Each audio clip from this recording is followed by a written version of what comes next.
Everybody, welcome to another Tuesday night chat. Rosie couldn't be here tonight. She has a special guest at her house, so they're out painting the town probably. In the meantime, you just have to look at our ugly ass, and they may be some more people join. There's some invites out there. We'll see. I don't know. Meantime, I got Blue 823 and the Crazy Scotsman here, which is a pretty sure you're a new guest on my chat, but I've seen you on other chats, so I know you're cool. You're all right. I try, man. I try. Ain't none of us damn pros it is. I'm a chat slut, but that's okay. That's what I do. That's my job in life. I'll let y'all do an intro if y'all want to. Talk about anything that's coming up on your channel if you do need to promote it. And I'll start with Blue 823. Well, thanks for the invite. As always, it's always good when I'm on daylights because I can make the Sunday and Tuesdays.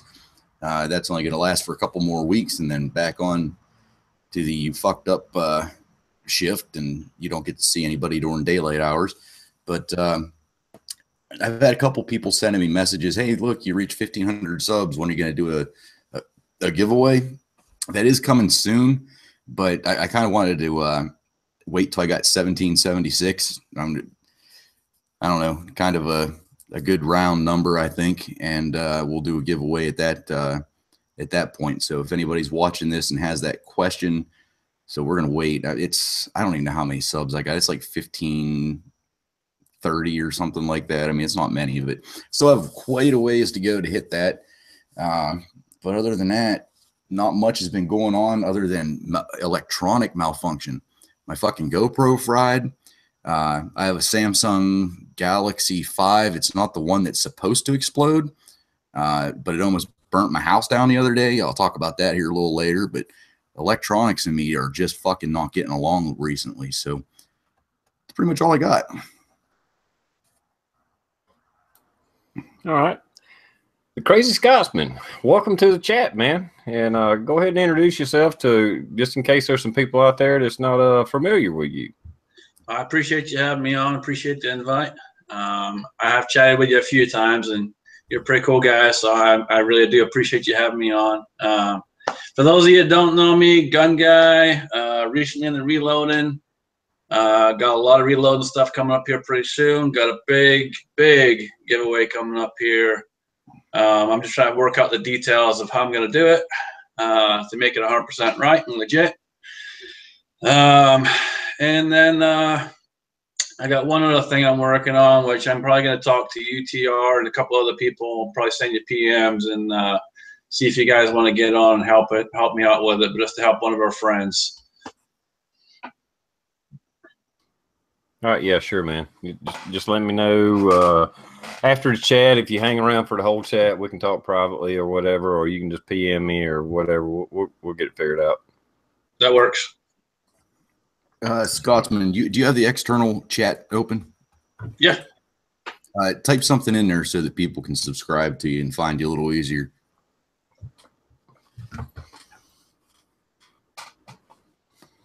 There it is. Mm-hmm. I don't know what it is lately. I've had a few people message me that they can't find me. I'm not sure what's going on with YouTube. Have you ever changed your YouTube name? I did it when I reached 100. It told me I could do my channel name, and I did that, and I started having issues after that. Okay, yeah, that's even though they claim it all works back and works out and blah blah blah. That's the one, because I have people I'm sub to, been sub to for years, but if you just type in their YouTube name, you can't hardly find them. I had to find some other video that I'm like, well, I remember they did a contest and some video they done, and I'll try to find that video, and then I can click on their name under the video. Yeah. And then find them that way. So luckily, I just haphazardly, when I started this channel, it's always been TR Prepper. It never was anything else. Even when they said, "Oh yeah, you can do your name is the same," and I'm like, "Okay, yeah, whatever. That's what I'm doing already." Especially when Google took over and they was making people use their real names, you know. Mm-hmm. So the only reason I got away from having to do that is I just went because it kept popping up. Oh, you need to change this. You need to use this name. You need to use this name or whatever. And I was just like, okay, whatever. My name is T.R. Prepper. And I put it in before they really started forcing people to do it. So I got in early. I got my foot in the door early. When I was trying to set up my channel, it took, I don't know how many attempts before I finally got it in there, because they kept saying that's not your real name, that's not your real name. And it probably took, I don't know, close to 100 times before I finally got them to accept it. Yeah. Yeah. See, that's what happened as I did it early enough to where they just accepted it and didn't. They wasn't forcing people to do it. They was just asking you to do it, basically, is what they were doing. Yeah. I got in so goddamn early that I don't even have a Gmail that is connected to my YouTube account. My YouTube account is through Yahoo. That's what I have my. That's what, well, that's just like my brother, EMT Rail Fan. You know, he made videos and like still wanted to comment on people's like replies or comments and stuff, but he refused to switch over to the Google Plus account in order to do that. And as of recently, probably the last month and a half to 2 months, they finally must have just said fuck it, and he's able to comment again, and he never switched over. Yeah, I noticed he's been back a little bit. And before we get too far, TR, right off the bat, when you kick this off, did you happen to see, I'm going to butcher the name, Swinger, maybe it's Swinger 70, his comment? Okay. I didn't pay attention to the comment. What did he say? Oh, it just said, can we send a shout out to C-Max and wish him the best for during his chemotherapy? Oh, yeah, absolutely. Yes, yes. C-Max contacted me. I don't know. It's been a few weeks. I can't say two, three weeks, whatever it was. Before he went public with it, he got in touch with me and told me that he was going through some cancer and some treatments and just wanted to go ahead. He pre-apologized for not replying or commenting on my videos or replying to comments on his videos because he was going through treatments and going through a rough time. No apology needed, but yes, he let me know before he even let anybody. Well, I'm sure he'd let a lot of people know personally. You know, I've been communicating with C-Max forever. Hell, I've even got him on my Facebook page or, you know, friends Facebook, whatever. He's a stand-up guy. And I hate that he's going through that shit because, trust me, I know it firsthand. Mm-hmm. Well, not firsthand, but family firsthand. Yeah, you were right there. So that's as firsthand as you can get. I mean, it's, you know, that's, you know, I don't want to bring the chat down and talking about cancer and stuff, but, you know, it still boggles my mind that where we are with medical treatment and everything else, that they're still making such a big fucking profit off of cancer. And it's a fucking money maker. Oh, you got cancer? Well, let's do this. Let's do this. Let's do this. And I swear to God, half the treatments is what kills people. Oh, I can tell you firsthand. I especially with my wife. I lost my dad to cancer. He was in his 50s. I lost my wife to cancer. She was 35 when she died, and she fought it for 4 freaking years. If I had to do it all over again, I mean, I probably couldn't have changed anything with my dad, but with my wife, I would have attacked that a whole different way. You know, I hate to put the tinfoil hat on and what have you, but I seen what the chemotherapy and radiation did to her. It crippled her. It put her in a wheelchair. Not the cancer. The chemotherapy and radiation did. To me, it was barbaric. That was the worst 4 years of my life. Mm-hmm. I don't know how else to put it. I mean, it was way worse for her. Don't get me wrong, but having to see it, and I've tried to explain this to a few people. I'm basically a mechanic in general. You know, I work on electronics, machinery, cars. I've done it all. I fix things for a living. That's what I do. And I take pride in my work.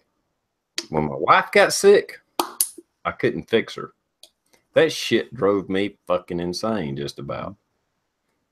You know, every day it was just like, I can't do nothing. Now, knowing what I know now, maybe I could have done some different things. We could have tried some different things.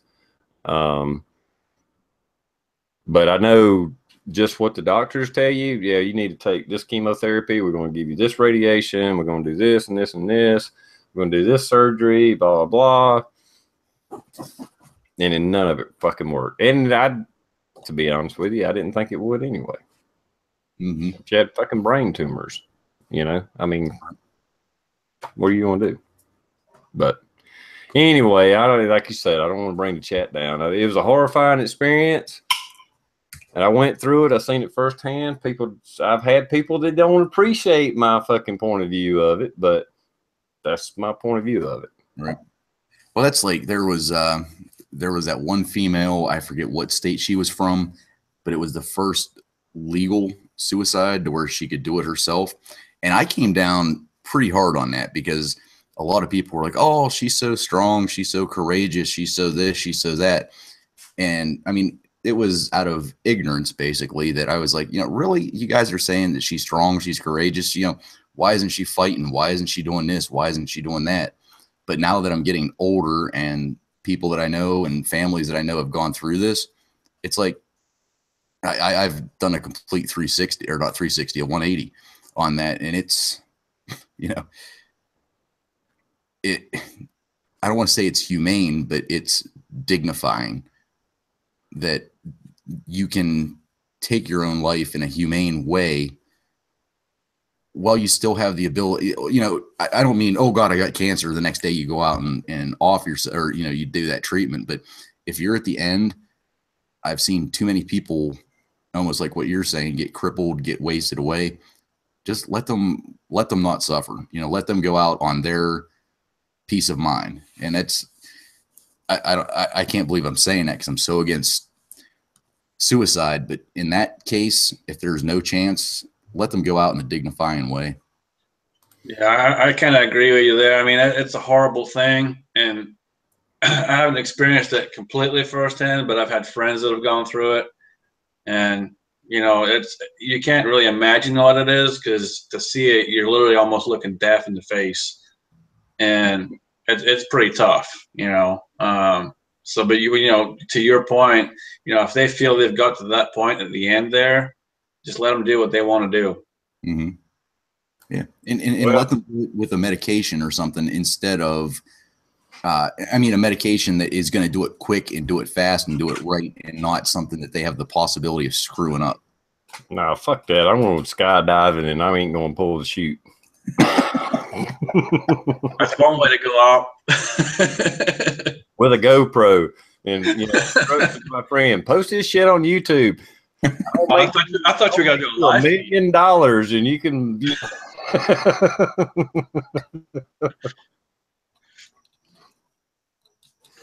No, it's bad shit. I mean, we don't have to keep going down this rabbit hole here, but I know, like with my wife, the last time, you know, I mean, she was messed up. We could tell, blah, blah, blah. She was going downhill fast. Go to the doctors, get another MRI. They'd already just done a surgery a few months before. And the doctor was like, well, it's on her brainstem. We can remove most of it, but I can't remove all of it. But it's going to grow back. And it's going to just keep getting worse.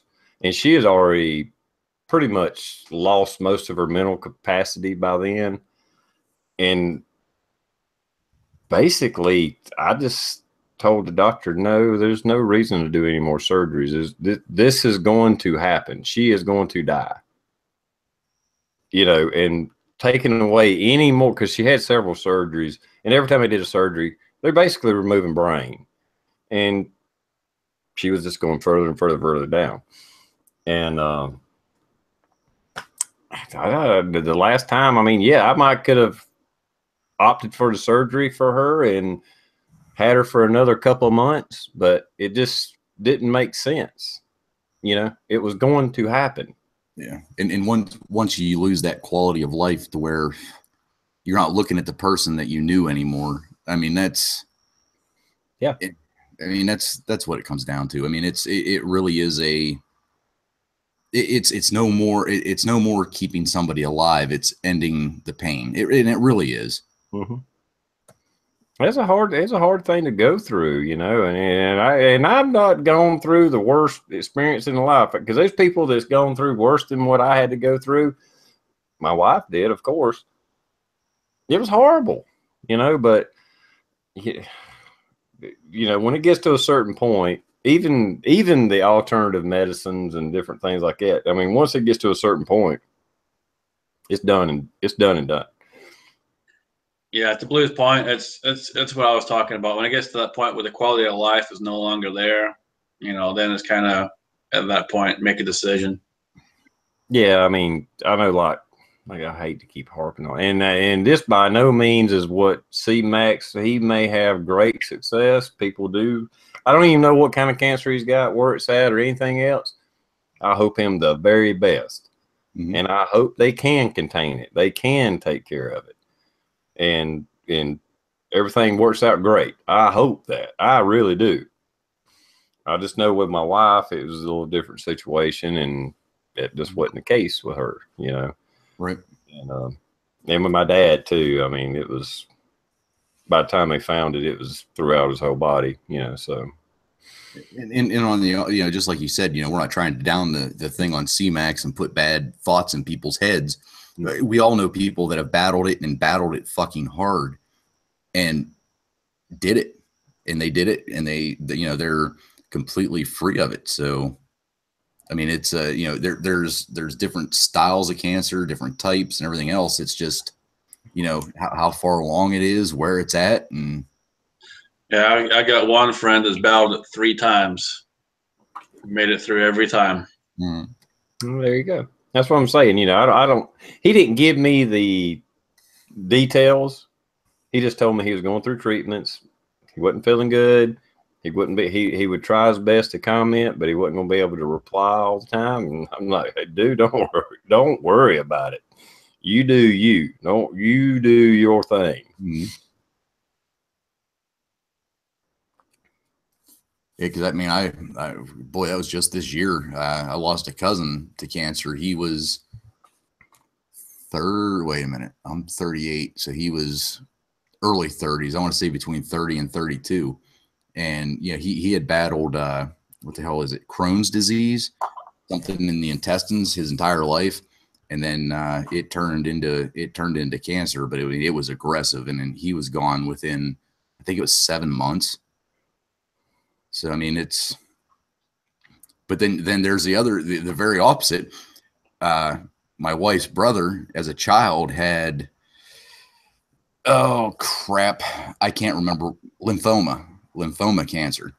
And he battled the shit out of that. And he is one of the strongest people I know. I mean, literally, he'll take a hay bale, because we were just doing it this weekend.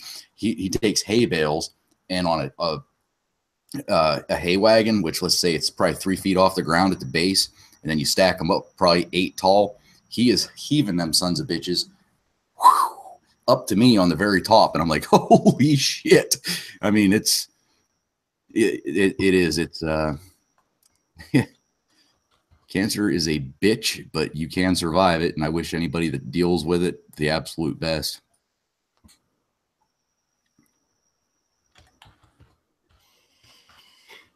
Yeah.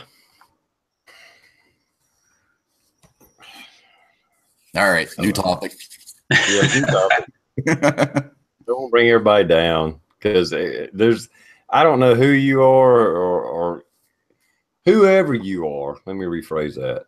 You probably know somebody with cancer, family, friends, something, and It's bad. I think it's a lot to do with the medicine. I think it's a lot to do with the food we eat or lifestyles. I mean, I can't fucking preach to nobody. I'm sitting here smoking a cigarette, drinking a beer. But, you know, it is what it is. But anyway. Tom said he thought this was a reloading channel. I don't have any reloaders except for Blue. Blue, I got a question for you, Blue. Have y'all broke out that Hornady progressive press and started using it yet? They have. I have had nothing to do with it other than purchasing some things and collecting the ammo. You asked me on Sunday if I'd get out there while they're doing some reloading and shoot a little video. I think it's in, I'm just gonna call him Knox. I think well, that's actually his last name, but that's what we call him. We call him Knox. But I'm gonna get out to his house here, hopefully within the next 2 weeks. Even though this is a busy ass time for us, and because I want to see it in operation. And actually, no, it's not at Knox's house. It's at another guy's house. But we'll get out there. Okay. But kind of keeping up with it, just a PSA, public service announcement. There was a Samsung phone. Does anybody remember which one was like fucking exploding and burning people to death? It was a 7 tablet or something like that. All right. Well, I have a Samsung Galaxy. I think it's a 5. It's my cell phone. It's what I record most of my videos with. It's in an OtterBox right now, but that's what it is. The other day, put it on the charger at night, went to bed, woke up the next morning, unplugged it, and I always leave, you know, the wall mount in the wall and just disconnect the charger. So went to work, did everything else, came home, did whatever, and I went to bed probably about midnight, and I got up at 7 o'clock in the morning. So that's like 12 to, 14, 15 hours later. Went to plug my phone in to charge it, picked up the end that you put into your phone, burnt the fucking tips of my fingers. I'm like, what in the fuck? I don't know if this is I doubt it's gonna come out because my camera fucking sucks. But it was so hot that the plastic and everything else was melting around it. I looked in the inside of my phone where I plug it in. It had started the night that I started charging it because I had plastic inside my phone where you charge it. But this son of a bitch could have started a fire. When did that start, Blue? What's that? When did that start? That would have been, today's the 18th, so it would have been Sunday night into Monday morning, right after the chat with TR.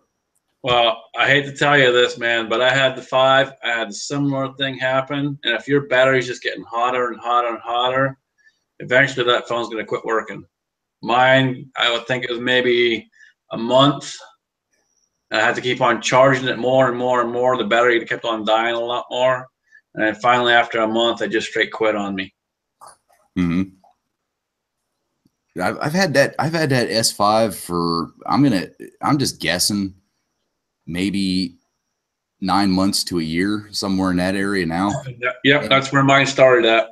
Yep. And like not recently, but I'll tell you, last summer, I noticed a couple times, like if I had it in my pocket and it was off, but it was like, you could feel it getting warm inside the pocket, and I took it out and I went to turn it on.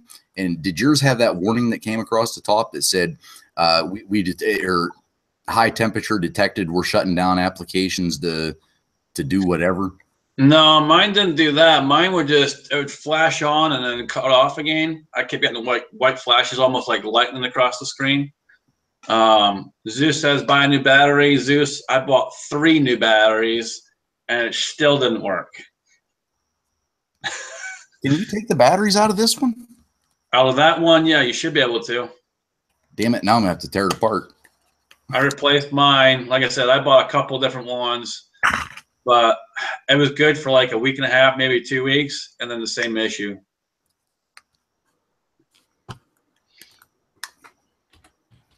Well, I went down to the Verizon store and I told them what happened, and she absolutely refused to give me a new battery charger, even though it's not even a year old. absolutely refused to do anything to look into the problem to see if it was my phone or if other phones have been. And I actually threatened the store manager. I'm like, fine, you want to play this fucking game? I'm going to put a goddamn YouTube video up about Verizon with the Samsung phone and everything else. And she's like, well, if that's what you need to do, then that's what you need to do. But I would contact the customer service through Verizon first. And I'm like, you know, yeah. So the thing is she already knows what's wrong with it, because I can tell you right now, they had major recalls on that damn thing. And I mean major recalls. I found out after I got the phone and started having the issues. And the moment I walked into the store and said, hey, the battery's getting hot, the guy looked at me and told me right off the bat, hey, I already know what's wrong with it.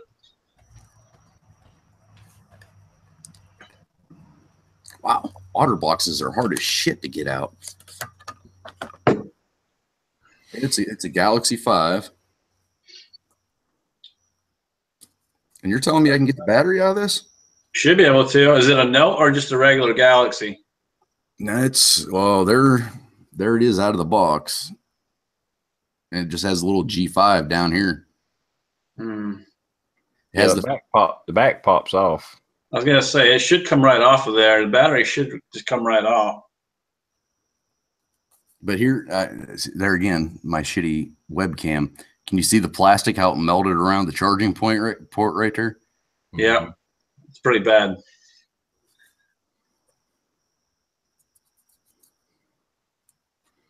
Yours is a little different than mine. Your back looks a little different than mine did, but see, I didn't think I could take the battery out of this. I don't know. I mean, yours might be a little different. Mine you could, but your back looks different than my back did.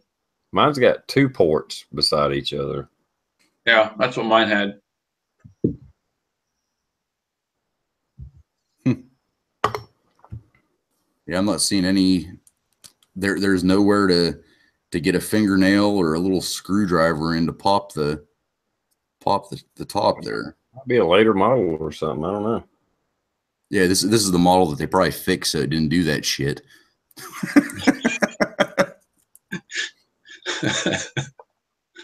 Assholes. Yeah, mine don't look like that. Where my charging port is actually has a little window, a little port door that opens up. You can see there's like 2 ports there. Yeah, and that's exactly like mine was. Yep.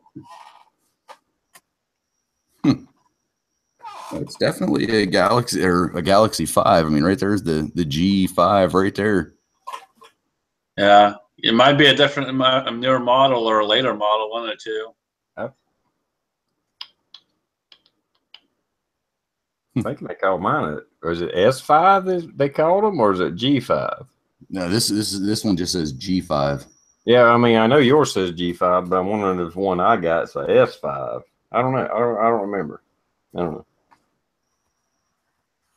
It's all in a freaking case too, so. And thank God for that. Can you imagine how many times you have to replace your damn cell phone without an OtterBox or something protecting it? You have to. Last time I took mine out of the case because I couldn't see. I shattered the son of a bitch. That's a S4. Yeah, it's an S. They call them S. Some models. Yeah, I'm not seeing a way to get the battery out of this one. Yeah, that was different.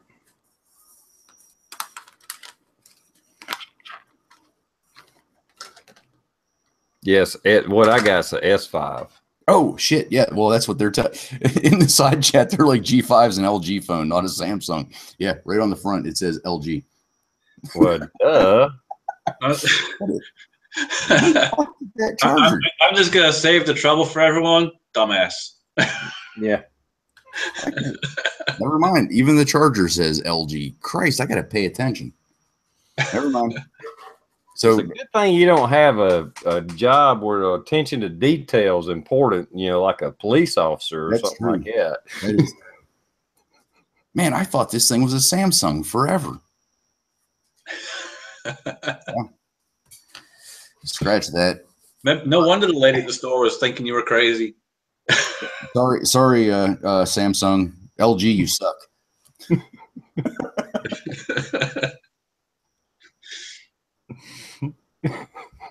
Wow, I really thought that was a Samsung.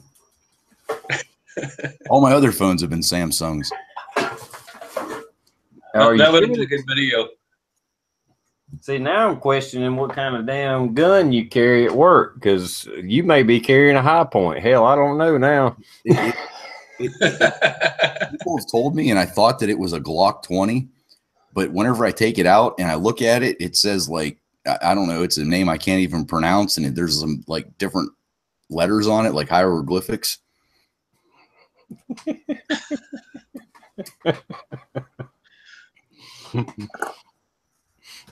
I'm just gonna shut up and go sit. It says it right there, LG. See, Samsung. Absolutely. Fuck.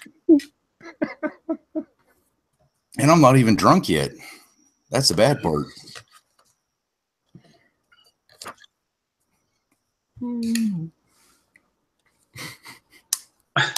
That's funny. Yeah, it's bad, but it is funny. So as a disclaimer, so I do not get sued, this is not a Samsung. This is an LG that I had the problem with the cord that tried to burn down my house. That's what you get for buying Korean-made phones. You got to buy from China. Get the good stuff.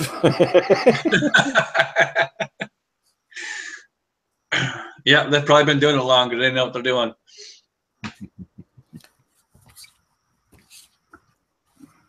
All right, I got to reboot for a minute. I'll be back in about 5 minutes. All right.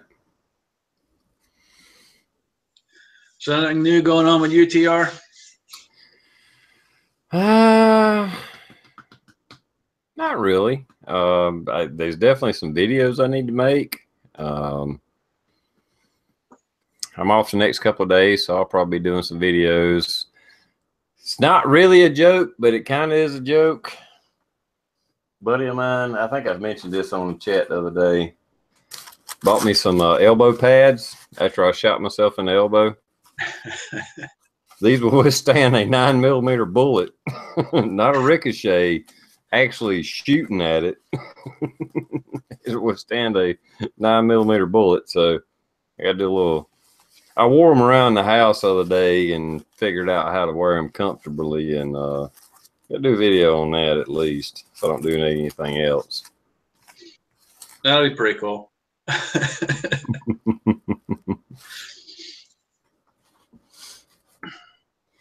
And it is healing up. I just took the Band-Aid off. I think I got some metal right here. You can't see it, but it's kind of swelled up. And kind of see a little bit of swelling.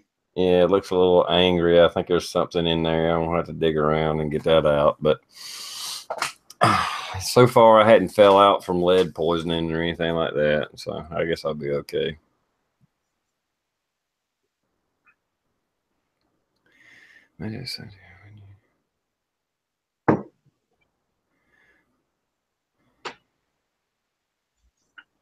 Okay, I'm not following you. Yeah, I'm not following what's going on in the chat either. That's kind of, I'm a little lost as to what they're talking about. Yeah.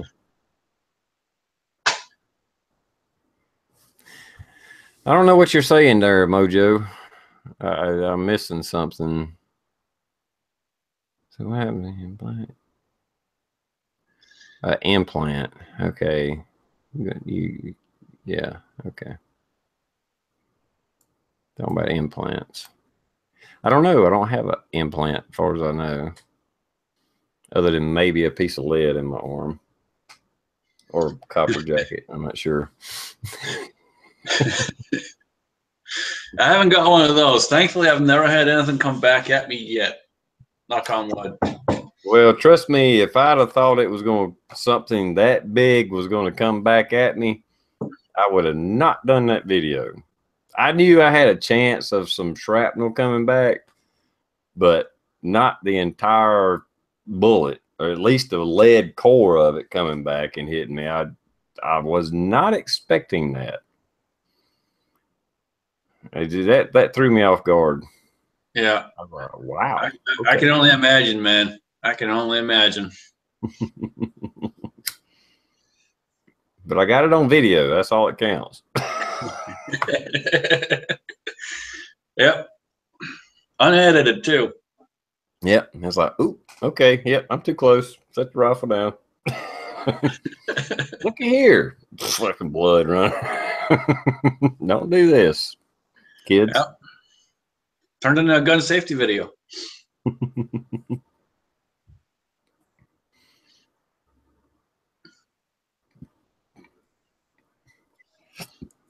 Oh, me. I think even most of the time that I've shot steel, even with pistol, I'm a good probably 35, 40 yards away, Mm-hmm. you know, just to be on the safe side. Oh, yeah. Well, I should have been too. I mean, at the beginning of the video, I was talking to the camera saying, yeah, I'm way too close for doing this. And the next thing I knew, I damn get a ricochet and shoot myself in the damn elbow. And it wasn't AR 500 plates. It was a hard metal, but it wasn't. The pistol rounds just exploded. You know, they just shoot. I think at that distance, I was fine with pistol. Yeah. It was the rifles. They was trying to dig in, and somehow one just boom, come back at me. And, you know, with the plates being loose, it just dug in and then shot back. And the plate wasn't hard enough to actually disintegrate the bullet. You know, it dug in and it was still intact and then somehow shot back at me, you know, so. Yeah, you're just lucky it was your arm and nothing else, so. Oh, yeah, yeah. It could have took an eye out, you know, all kind of stuff. Could have hit me in the nuts. I mean, damn, I just had to kill myself then. I mean, what the hell? Yeah. Damn it, I blew a nut off. That'd be a good one walking into the hospital.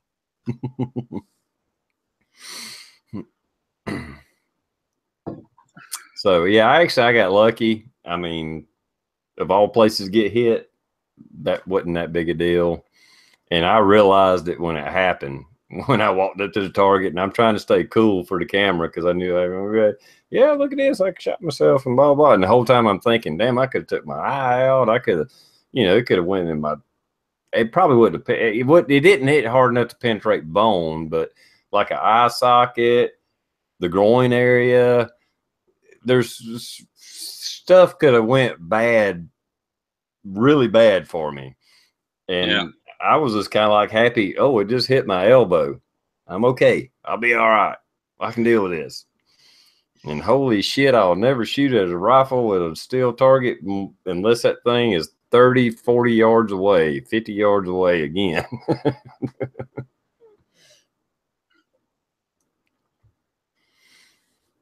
And it wasn't angled down. I had a lot of people say, well, you need to angle it down and da, da, da. And I was like, yeah, I know, but it was just a temporary, I just threw it up to shoot at it and see if it could handle it, you know, and. Yeah, we've all done dumb stuff at some point in time. Oh, yeah. I've done dumber shit, so, I mean, you know, it just wasn't on camera.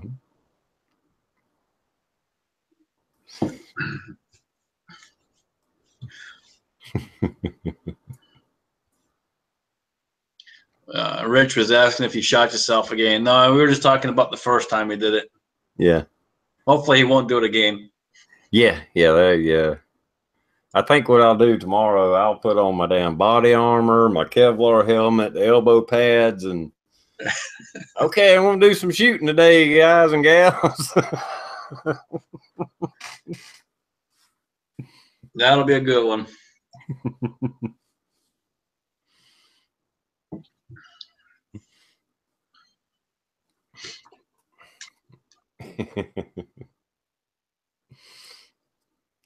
Oh, shit. Anyway. So, you said you live in Ohio? Yeah, I'm up in Ohio. Mm-hmm. It's all right. I got a question for you. A little bit. Well, we'll get off subject here. When you moved from Scotland to America, did you have family in Ohio or friends or? So originally, when I moved to the commie state of California. I didn't really know anybody. I just I was young, dumb, stupid, slapped it on a credit card and took a chance. I hear you. I just always ask when I find out, people move from different areas, because I know like a lot of people move to the upstate of South Carolina from up north, and if I get to talking to them and get a conversation going, I'll ask them, okay, why did you move here? Not that there's anything wrong with it. Not that there's anything wrong with Ohio or anywhere else. I'm just like, Sure. Okay, what made you pick this? I've been all over the country. I started in California. I was out there for about a year and a half or so. Made some good friends and that out there, but decided that I was going to explore the country a little bit. Jumped in my truck and drove as far as I could drive and ended up in Missouri. Ended up there with about $25 and a quarter tank of gas left, and managed to figure out something from there pretty quick. I had a job within a couple of days. And ended up being there for about 3.5 years. Got a job offer back in California. Drove my ass all the way back out there. That fell through within 2 days. And then one of my buddies that was in California was actually just moved to Oregon and offered me a place to stay. So I flew out to Oregon and stayed with him for a little bit. And that's where I started with the company I'm with now. And I've been with them for about 7 years now, almost. And I've bounced all over the country with them themselves. So going to places that need more help and trying to turn the stores around from being a little screwed up to running smooth. That's pretty cool.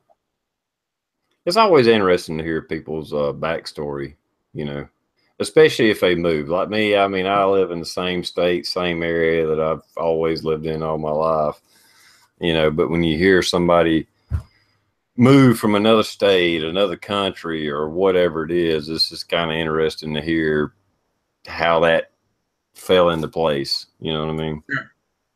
Yeah, absolutely. No, I mean, like I said, it's just kind of, I guess I was kind of getting antsy, would be the best way to say it. I'd spent my entire life there. I'd lived in the same town. I'd driven to and from work, and between 2-3 towns, and that's pretty much all I'd ever seen. And decided I wanted to try and see a little bit more of the world, and finally got antsy enough where I just said screw it and slapped it on a credit card and jumped on a plane. Hey, that's ballsy, man. I give you props, dude. I do. That's awesome. Been here ever since and still making it. The gun community has been good to me. Like I said, I've been doing that now for almost 7 years, and it's been really good to me. I learned a lot. When I first started with guns, I really didn't know a whole lot. I knew how to shoot, but that was about it. And then kind of got a passion for revolvers and old revolvers, and that kind of took off from there. And then I got into the buying and selling part of it, and that's kind of where I'm at now. I buy and sell for a living. So cool. Now, what over in Scotland? What are gun laws, or if there are even any gun laws? What's the main differences between where you're at now in Ohio? If you think California is a commie state, dude, go try Scotland. Let's just leave it at that. The gun laws back home are ridiculous. You might as well just take a beer glass with you, and good luck. Are you allowed to own firearms in Scotland? You can own them, but there's so many restrictions and so many things that you have to comply with in order to own them.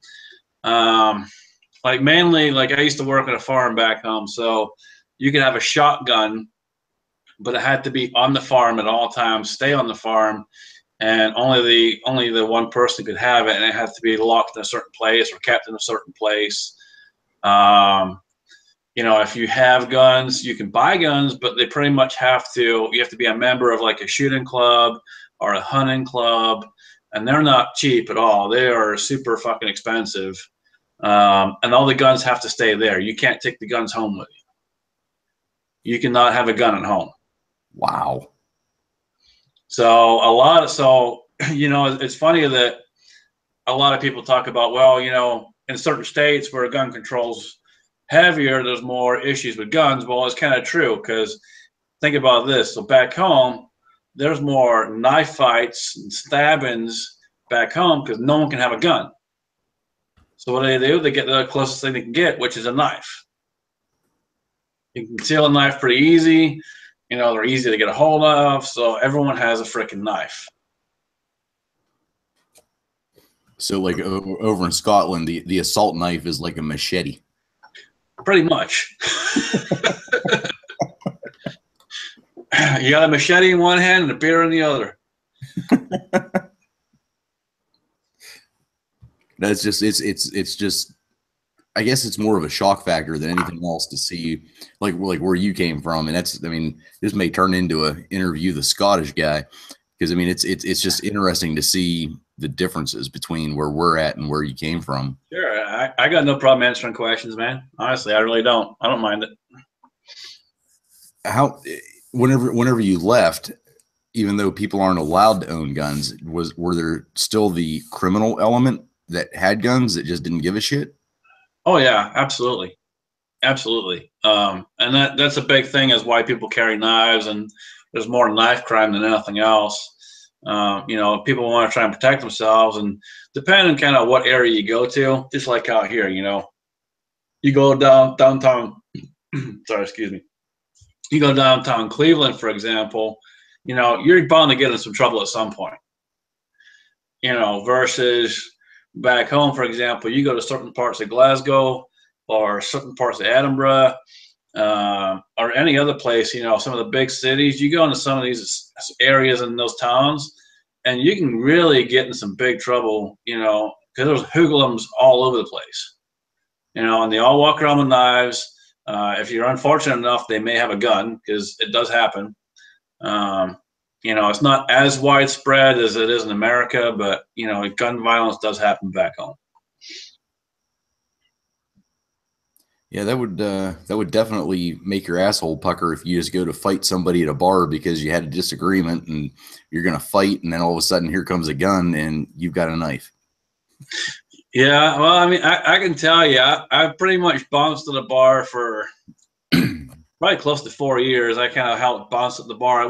We weren't the official bouncers, but me and my buddy pretty much, they only had bouncers Saturday and Sunday. So the rest of the week, pretty much they paid me and my buddy in beer to take care of the place. Mm-hmm. And you get some of these guys, man, they'll just take a knife out without even thinking about, it can get pretty crazy. See, I hate to, but the way you almost make it sound is if there was a fight, even a simple fight, a knife came out almost every time, or just because that was the. Not every time, but it wasn't uncommon to see one. Okay. It really wasn't uncommon. Most of the time, I'd say probably 60% of the time it was just fists and beer glasses, mm-hmm. Or beer bottles. But for the most, I'd say about 60% of the time. The other 30% would be you get a knife every now and then. The other 10% would be miscellaneous of some sort. And if you're unlucky enough, you'd see a gun. But I never saw one back home.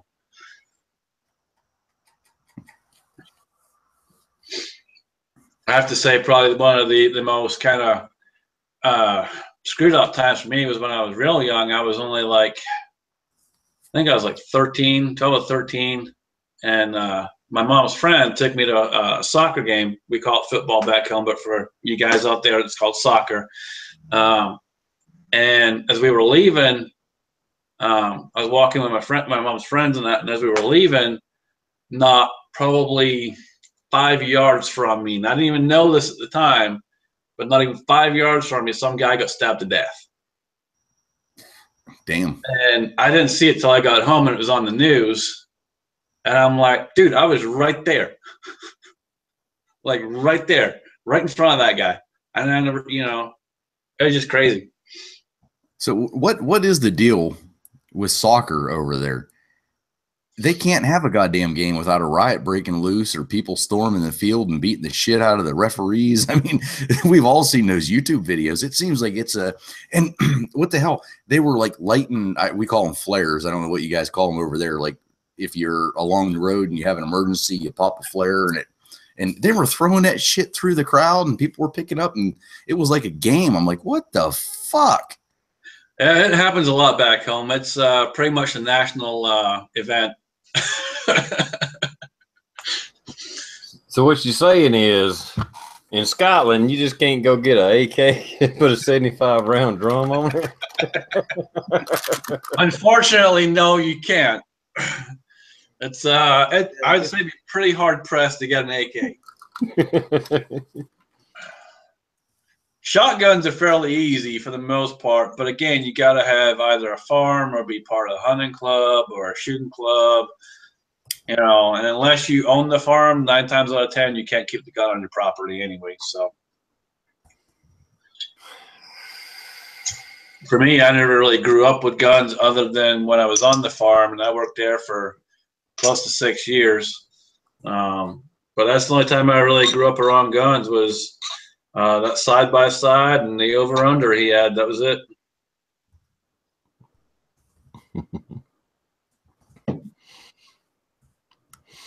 Yeah, it's a shame. And I can't speak for Scotland by no means, but I think in England, I could be wrong.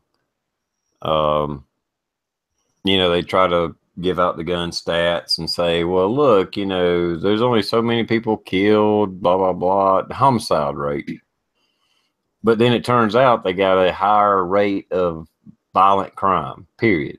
You know, rapes, assault, blah, blah, blah. Just because they don't have guns doesn't mean that you're safer. They actually have a higher rate of violent crime than America. Yep. And then in America, if you take out a few cities, we're like one of the safest places in the world. Mm-hmm. And that was kind of my point to some of the, you know, some of these guys out there, these liberals and, you know, all these other people that think that, you know, more gun control is the way to go. Well, no, it ain't. Because you know what? It's either going to be more issues with guns or they're going to grab the closest thing to them that they can. For us back home, we grab knives, beer bottles, beer glasses, whatever we got, we're going to grab it if we can grab it. You know, so it's not the answer. No. Yeah. And I mean, if you were literally to look at the United States of America right now, with as many legal gun owners as we have, plus the guns that should technically not be out there, if they were to ban guns, what the fuck would they do with them all? And I mean, how many would not go through the, you know, I'm just gonna say checkpoint to be turned in? And then you're going to have the same type of, I don't want to call it a mob mentality, but whenever I say mob mentality, I mean mob, like the New York mobs, the Chicago mobs, the same type of criminal activity that happened whenever they banned alcohol. You know, the criminals are going to be the ones that are in control. So I don't know if any of you guys ever done this or not, but if you go to the S.H.T.F website, you can actually look at various reports and see different numbers or different things. So for me, I do it every now and then. I actually get the report every year also from them too. But basically what the report is how many gun stores in America and gun owners and anywhere that potentially firearms are have reported either a loss, stolen, larceny, whatever it may be, and it gives you the numbers for the entire country. And you can they break it down by state too, and you can kind of see where all this stuff falls into place. And it's just crazy, you know. But think about this: for the numbers they have, think about all the amount of legal gun owners in this country versus the amount of guns that were stolen, and if they just let us carry like we're supposed to, the world would be a lot safer place. Mm-hmm. Absolutely. You have some guy rob a fucking store and there's another guy there with a fucking gun. Boom, it's over. No trial. You save a bunch of money. But that's also where this country is fucked up, because now the guy that did the right thing gets fucking sued and loses millions. We need in this country, we need to fucking stop these bullshit lawsuits to where let's say I attack TR. I full on it. I don't know him. I have no idea who he is. We're at a bar, we're whatever, and I attack him. And I pull out a knife or I break a beer bottle and I'm going to shove it in his fucking neck. And he shoots me, and because he's the only way he'd miss me is because he's drunk as hell. He shoots me in the fucking leg, and now I've got a limp for the rest of my life. And I get to sue him and win. That's bullshit. Yeah. Well, it's been proven. The stats are out there. Every state that loosened up their gun control laws and allowed more people to carry and blah, blah, blah, crime rate went down. Every freaking time. Not sometimes, every time. A armed society is a polite society, because that son bitch has got a gun, so I don't want to piss him off. That's it. That's exactly what it is. You know, like, just for example, back home, you don't know who's carrying a knife. You don't know who's carrying whatever. You know, you don't know. But, you know, and like, for example, in the state I'm in, I can guarantee you probably half the people I come across, if not more than half the people I come across, are carrying. Even if it's concealed carry, I know they're probably carrying. So you can respect the fact that you know they're probably carrying. And there's a difference between a knife and a gun, obviously. But, you know, with a gun, I can shoot you from 5 or 10 foot away. With a knife, we got to get hand to hand. Now, we got to get up close and personal. And I think the confidence level that somebody wants to do harm to you would probably be higher. Even if they thought you had a knife, they may get to drop on you because you're already within a foot or two of each other. You know, you have to be that close. With a firearm, if I threaten that guy and he's 5 foot away from me, he gets to drop on me. He shoots me before I can get my knife in him. You know, I mean, there's a difference there. I mean, I carry a knife, I carry a flashlight, I carry a gun. And my knife, for all intents and purposes, that's a utility knife. That is not a weapon in my eyes. It can be, but that just means that somehow my gun got separated from me and this and that and blah, blah, blah, and that's the only thing I got. It might as well be a broom handle. I just grabbed whatever was close by to fight off this guy. But as long as my gun's on me, you're not going to get within reach of me to put a knife in.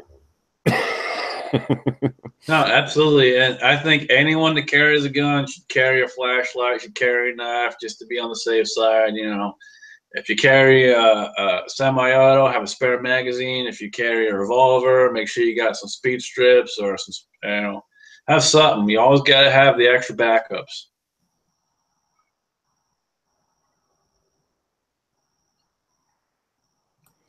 Yeah, I agree. Mm-hmm. I have a bad habit of not carrying extra magazines with me or on me. I do carry them, but not every time. Yeah, but and that's my own fault. I know that's not the right thing to do, but yeah, but not in your defense, but you also don't really carry concealed. You carry a big ass gun. You don't carry you don't carry a little tiny concealed. I was gonna say the times that I don't carry a spare mag is when I'm carrying my full size gun and I got 19 rounds. If I need more than 19 rounds, I'm in trouble. Yeah, that's what I carry. This is my carry gun, Glock 17. So I got 18 rounds on me. 17 in the magazine, 1 in the chamber. It's chambered right now. You got me beat, because right here with this little Springfield, I got 7, and I do carry an extra mag, and I got this is the 5, 7 and 5. I got 13 rounds, and that means I have to do a mag change. This is one of my carry guns right here, and there's 18 plus 1, so 19, brother. Yeah, I hear you. That's my other carry gun. If I'm not carrying a Glock, I carry this one. This is a CZ clone, aluminum frame, 17 round mag, and 1 chamber, 18 rounds. Mm-hmm. Yeah.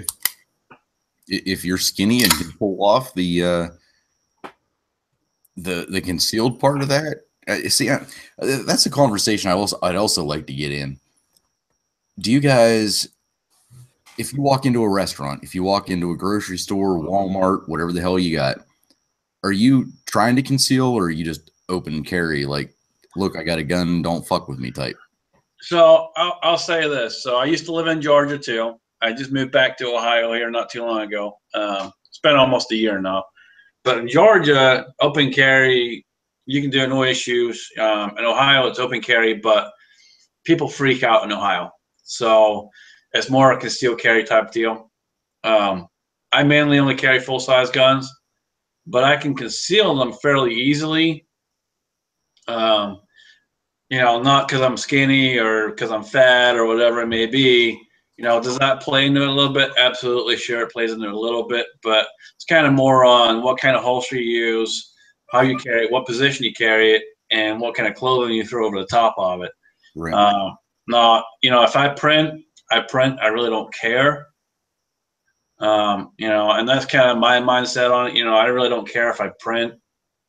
It's my right to carry it, so end of the day, I don't care. I have no issue carrying either way, open or concealed. I kind of prefer carrying open just because, obviously, if I had to use it, a little bit easier to draw, but, it's just all practice, so. How about you, TR? What's your thoughts on concealed versus open? And I'm talking like walking into a restaurant, like we said, walking into a restaurant, walking into Walmart, something like that. Well, in South Carolina, I can't carry open, so my only choice is to conceal, but I still carry a full-size gun. Every blue moon, I may have a Caltech 380 in my pocket, and usually that's just if I'm going to work and I'm on the bike or something like that. I don't really consider it a primary weapon, but every once in a while, that may be the only gun I have on me. But any other time, this is my primary carry gun. It's light. I got 18 rounds of ammunition, and I can conceal it. And I weigh like 160 pounds. Just like the Scotsman said, you get the right holster, you can carry a full-size gun. Mm-hmm. I mean, I actually wanted to get a 19 when I bought this, but at the time, this is a police trade-in. I paid $330 for it, I think, or $350 for it. Night sights, blah, blah, blah. I can conceal this. And I agree with the Scotsman. I don't give a shit if I print or not. In South Carolina, it is not against the law to print. Matter of fact, if I'm in Walmart and I reach up on a top aisle and my gun becomes totally exposed, even though I can't open carry, I'm still legal. That's fine. It's considered an accidental exposure or some shit. Right. Doesn't matter. All right. Well, let me bump this up a notch. This has not happened for a while, at least in the news feeds that I follow. What do you guys think of the individuals? You have a message, sir. Thank you, Jarvis. That carry open carry, which TR, you might be kind of out of this, but I still want your opinion on it. Walk into a restaurant, walk through Walmart, walk through wherever with an AR-15 strapped across the front of them. Okay, so I'll start off on this just because this one kind of pisses me off. So, and here's why. So, yes, it's your right to carry. Yes, it's your right to open carry. But do you have to be a complete fucking jackass and take an AR-15 out on the street? No. Take your damn handgun, and if you need to use it, you need to use it. But there's no need to be a complete jackass and walk around with a frickin', 2.5-foot gun when you don't need it. Yep. That's pretty much all I got to say on that. They put a bad name on the gun community and on everyone else because they go out there and a lot of them try to make stupid videos about it. Hey, I got stopped by the cops because blah, blah, blah. Well, dude, you're walking with an AR-15. What do you expect to happen? Yeah, and it's the same. Have you seen the video where and I'll call him out as a dumbass, and constitutional carry, everything else out the window. He's walking down the street, headed toward a fucking high school, walking on the sidewalk. He's not doing anything, technically wrong, but he's got an AR-15 strapped to his front, and he's walking down the sidewalk towards the high school. And I thought the cops handled it extremely well.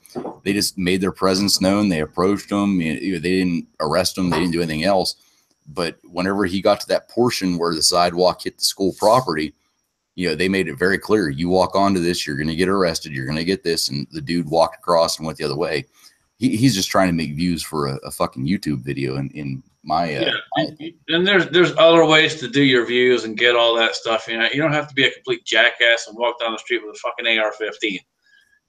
Just like I said, they're putting a bad name on good gun owners, and that's where all these other bullshit laws come from because they see this crap going on. And they go, "Oh, we need more protection." Blah blah blah blah blah. No, we need to get rid of the dumbasses that are walking down the street with an AR-15. I agree with your thoughts on it. TR might have something different because he hangs closer to the Constitution that it's his right to do so, but your right to do so versus your conscience versus what are your thoughts, TR?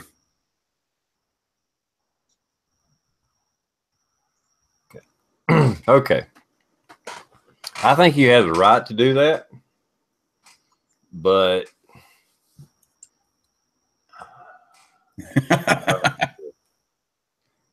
you do have the right to do that, or you should have the right to do that. But, there's a lot of things we have the right to do. But if you're a dickhead while doing it, just because it's your right to do it doesn't make it right. On the long guns, carrying them around, carrying them in a Walmart or whatever, yeah, you should have the right to do that. But I don't necessarily agree with it. If they ever do open carry in South Carolina, I can't guarantee I'll do it, but I actually would want to walk into the Walmart. And I say Walmart just because it's an American icon thing. With my single action rig on with 2 damn 45 long Colts on me and just walk in and go shopping and buy some shampoo or some shit. But I don't think I would ever try to carry an AR-15. I think when you go to long guns, maybe you should be able to do it. It should be your right. I agree. But if you carry a long gun in, I think there's so many snowflakes out there today. You're telling the message that I'm here for a fight. A handgun could be construed the same way. I get that. But if you carry a long gun in, it's too easy to be misunderstood as, hey, this guy's coming in here to kill people. A handgun on your side, you may you'll raise some eyebrows, you'll get some attention.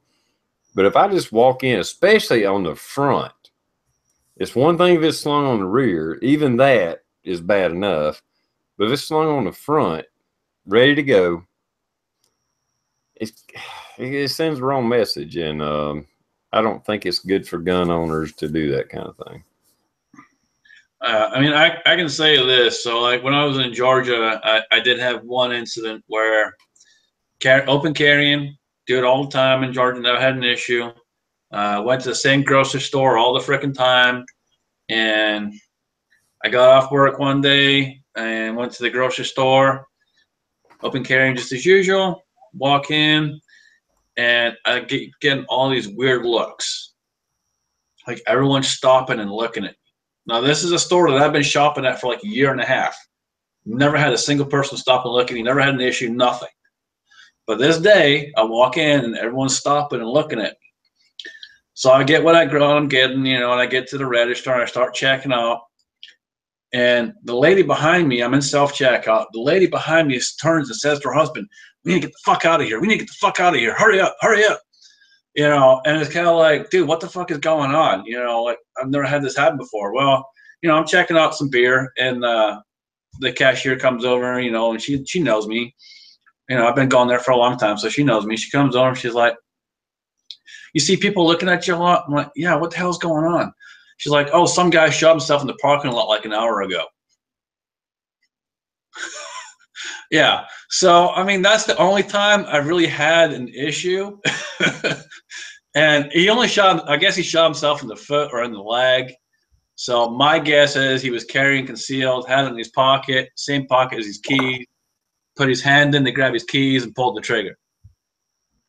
That would be my guess from what they were telling me. Mm-hmm. But it's just kind of like, it doesn't take much to give people a bad look on guns. So as gun owners and, those that are trying to promote guns in a good way, we got to be careful how we do it. So walking down the street with a fucking AR-15, just straight a dumbass move. I agree.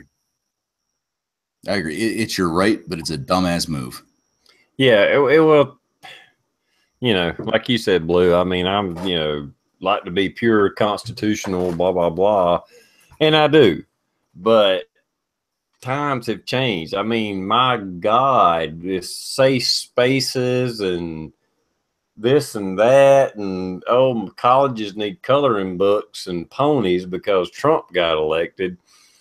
Holy shit, if you walked into a damn store with a rifle, gee, I mean, when I was a kid, I could walk through town with a rifle.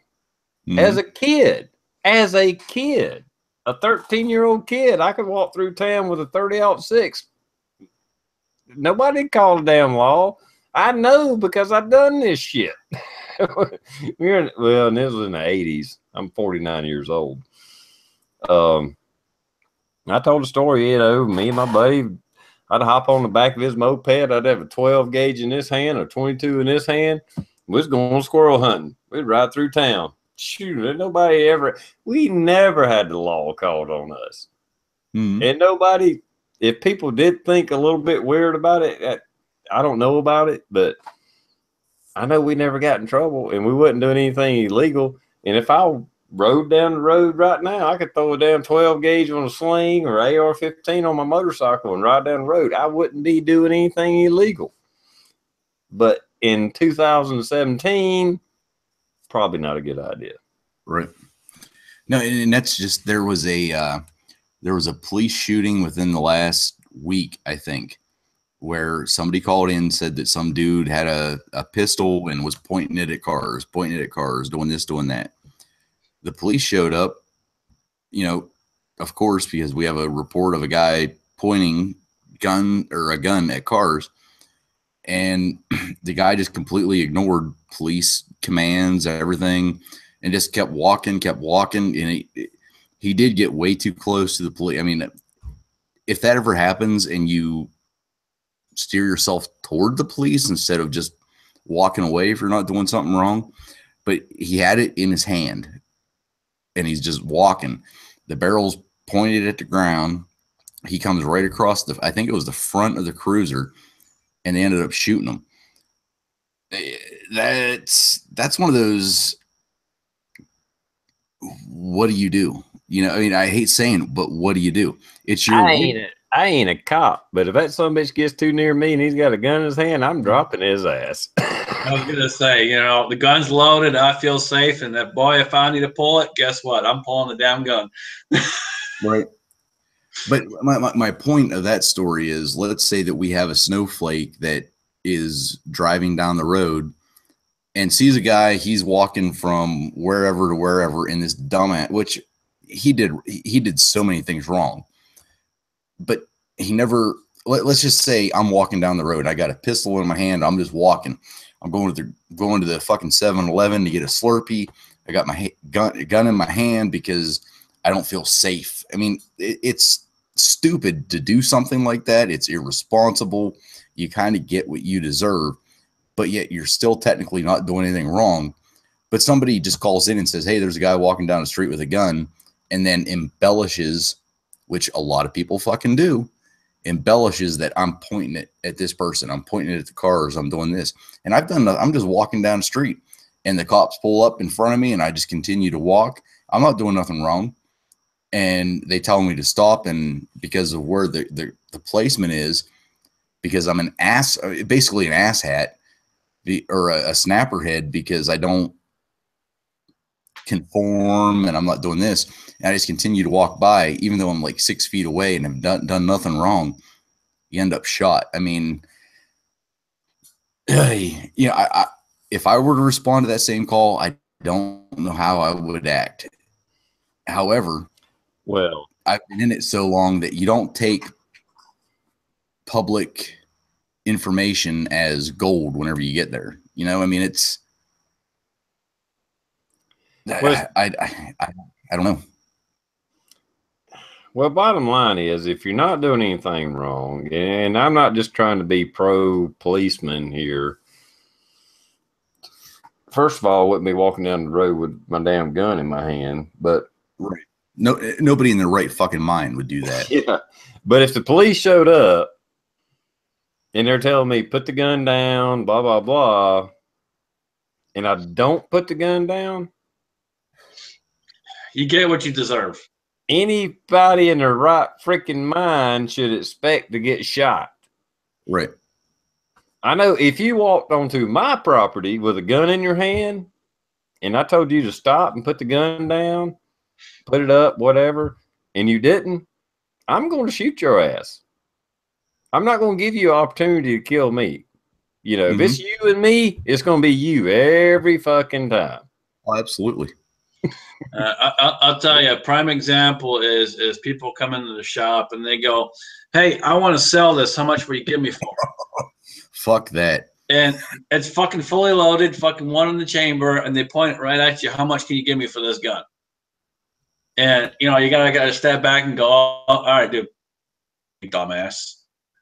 Let's go clear your gun, and then we can talk about your gun. And that brings up another topic. I mean, for me, if you're going to carry a gun, first off, know your rights, know your rules, no laws, no regulations. But also, if you're going to conceal carry, make sure you understand everything and get some damn training. There's too many people walking around that have these licenses that have zero training. And the first time they go somewhere and say, hey, I need a holster for this, and they draw their fucking gun out in public. You know, don't brandish your fucking weapon. Yep.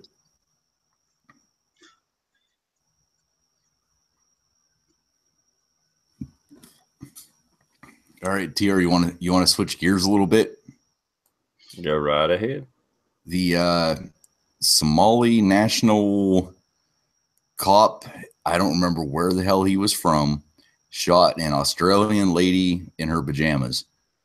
Across his partner, this is basically, like we always do this, the disclaimer, from what I've read, they go to a reported possible assault, 2 cops in a car, Australian lady in her pajamas is leaning toward the car, in the car, whatever, and she ends up dead. Where the fuck is the outrage? Where is the commentary? Where is whatever? Well, they are, if that's the case I'm thinking of, and I'm pretty sure it is, that police officer is being charged with homicide. Oh, has that come out? Yeah. Okay, I did not see that. Yep. He is actually being charged with homicide. Okay. See, and that's the thing. Like we always say, whenever we start talking about shit like this, we don't know the details. We don't know this. We don't know that. But this is our opinion on what's been made public. And it's, well, I mean, don't get me wrong. I hadn't read into it, but I've read headlines about that case, the case you're talking about, and all the headlines I'm seeing is he's being charged with homicide. okay. So, I could be wrong, but just from reading headlines, that's what I got. And I've seen enough of them that I kind of got a feeling, yeah, he's getting charged. Yeah, and I feel the same way. There again, this is just by what's being put out there, is that there was no need, and it's everything I've read is like the partner that was in the driver's seat started freaking out that the other fella shot him or shot her. And I'm like, what the fuck? I mean, wow. And now all of the news stories, which I hate fucking news stories. I hate them. But they're like, oh, the mayor, like for whatever city this was in, they were like, oh, look, we have our first, Somali, whatever, police officer, cadet, whatever. And they did like this huge celebration. And less than 2 years later, we've got this on our hands. And it's like, on one hand, it's just another bad cop. Don't bring in the nationality. Don't bring in the race. Don't bring in it's a bad cop if that's what happened. But and that's what everybody fucking latches onto. And people, at least the posts that I'm seeing, are trying to start this basically a race war that is, oh, look, quote unquote, a black cop shoots an unarmed white female Australian in her PJs. And it's like, don't fucking go there. It's a bad cop if he fucked up. And I think the same thing about if a white cop shoots a black person. It's not race. It's a fucking bad judgment. It's a fucking idiot. Deal with it as it comes.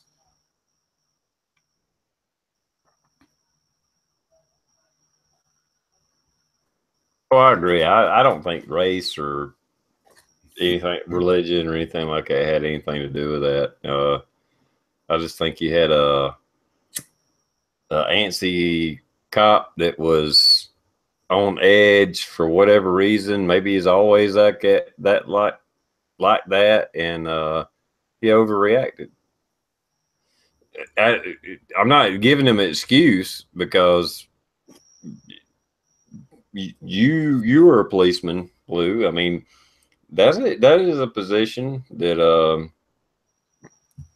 you got to keep a level head no matter what's going on. It doesn't mean you're incapable of a damn mistake, but it's not like 5 gang members was trying to beat the shit out of him and he was fighting back. I mean, he was still in his freaking car. Mm-hmm. What the hell? Yeah, I'll tell you, I've hired a lot of ex-cops and retired cops and stuff over the time, and they'll all say the same thing, just like you did there, TR. You got to learn when to and how to and address the situation slowly but surely and make sure you're doing the right thing. You don't want to overreact too quickly. You want to take your time with the situation, figure out what the situation is, and then make your judgment call. Yeah, it's different. Like the scenario you was talking about before, Blue, where the guy's got a gun in his hand. The guy's got a gun in his hand. That's different than confronting somebody that may have a gun or whatever. I mean, it's 2 different situations. I mean, I get the guy that had a gun in his hand and they're telling him, put the gun down, stop, get on the ground, whatever. And by that point, I'm sure they had their guns drawn on him, pointing at him. And all he had to do was sneeze and he got shot. I carry every day. Well, I wouldn't have one in my hand, but I just to say, you know, I get pulled over tomorrow. Okay, I got a gun on me. I'm going to let the police officer know I got a gun on me. And I'll do whatever he tells me to do. You know, just keep your hands here. Let me get it off. I don't care what he wants to do. He can take it off me. He can do whatever the fuck he wants to do. I don't care. Just don't shoot me. Okay? Mm-hmm. Yeah, I've been pulled over a couple to. times when, sorry, I didn't mean to interrupt you, TR, but I've been pulled over a couple of times just for stupid violations, you know, and you got a gun on you. And the first thing I do is, so I drive a manual. For anyone who doesn't know, that's a stick. But I drive a stick with roll down windows. So the first thing I do is I roll the window down, put my hands up on the wheel, and then let them go. Hey, I got a gun. Yes, I have a permit. You know, and proceed from there, and just the same way as you, just do whatever the cop tells me to do. Yeah, absolutely. Well, the last couple of guys I've talked to that's been pulled over while carrying a gun, that's exactly what they done. Hell, one guy, he just actually put his hands outside the door. He put his hands like outside the window, both his hands, as the police officer walked up. And the police officer ran his tag information and all that, and actually knew he had a concealed weapon permit when he walked up. And he was like, you know, the police officer, I forget exactly the whole story, but the police officer said, "Oh, I see you have a concealed weapon permit." Yes, I do, officer. Do you have a gun on you? Yes, I do. It's on my right side. And the police officer said, "Well, I tell you what, you don't reach for yours and I won't reach for mine." Okay, sounds like a good deal. That sounds good to me. Yeah, and that's it. Tell them where it's at, tell them the location, and make sure you just pay attention to what they tell you. Don't make any sudden movements. You know, if you got your wallet in the same kind of area as that firearm, let them know, hey, this is where my wallet's at. I'm not going to touch my gun, I swear, you know, and slowly go down to get your wallet, but let them know what you're doing, you know. Don't just make any sudden movements. Yeah. Well, too many of these are police shootings, like the one. I don't know all the facts. If I missed something, forgive me. But there was one that they was trying to make a race issue out of because the black guy had a concealed weapon permit, and he got shot and killed. Now, granted, the cop shot him way too many times, from what I understand. But the cop was also telling him, "Don't reach for your gun. Don't reach for your gun. Don't reach for your gun." And for some reason, the idiot reached toward his gun. It doesn't matter that I have a concealed weapon permit and you know it. You know I got a gun on me.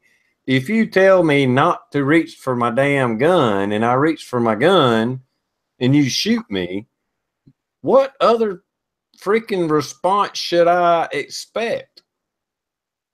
You pull me over for a traffic ticket. I don't care what kind of damn ticket you're going to get. I don't care if it's a damn, you're trying to bust me for DUI. It's not worth killing somebody over or losing my life over. Yep. It's like, okay, you got me. Whatever. Yeah, you're talking about the one where the girlfriend like started Facebook living the stream or whatever, and like you said, the cop, his body cam like showed, or the in-car, don't reach for it, you know, let it there, don't touch it, don't do this, ends up shooting him, and the gun, whenever they come out to do their investigation or whatever, from wherever it was, is now on his lap. You know, I mean, don't reach for it. If you got one, cool. Hey, good to go. Fucking leave it there. I saw a comment there saying it was on the same side. Well, just like I said earlier, you got to let the cop know, hey, my gun's on this side. This is where my wallet's at. And this is where I'm reaching for. You got to tell the cop what's going on. Because if you say I got a gun and it's on my right side, and don't say you're going for your wallet, and you start going to the right side, guess what? He's probably going to shoot you. Matter of fact, I've seen a video, and it's a little bit old, and it was a white cop, black guy got pulled over. He's carrying concealed. He's on a motorcycle. You probably seen this video. He tells the police officer, "Hey, yeah, I'm carrying concealed, got a permit, blah, blah, blah." He actually like turns and says, "Would you just go ahead and pull that gun out?" And, you know, and that's what the police officer did. He took the gun out of the guy's holster, went and laid it on his police car. You know, went through the whole, he didn't even give the guy a ticket. And when he was done, he actually unchambered the gun and handed it back to him. And let them leave. And that's what you should do. I mean, it's same thing I would do. I'd be like, look, there's a gun on my right side. I'm legal, blah, blah, blah. I tell you what, so we're both comfortable. Why don't you just go ahead and get that thing off of me?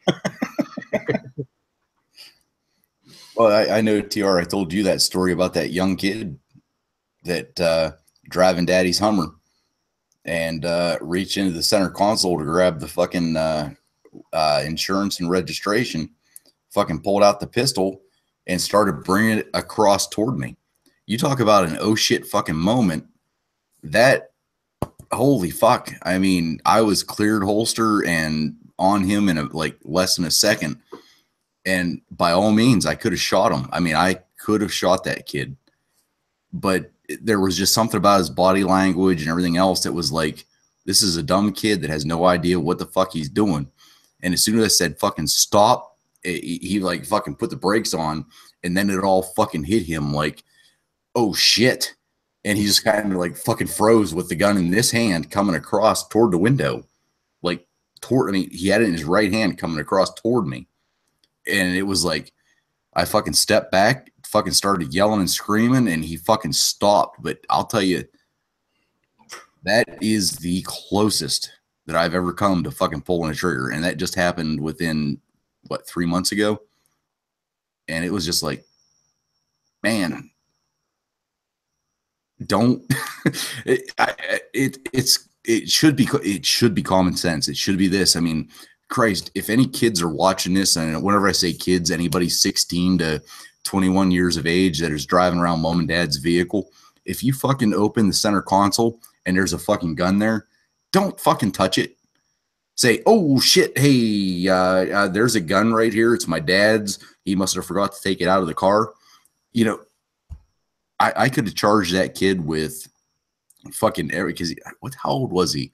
He was either 18 or 19, and in PA you need to be 21 to conceal and all that other shit.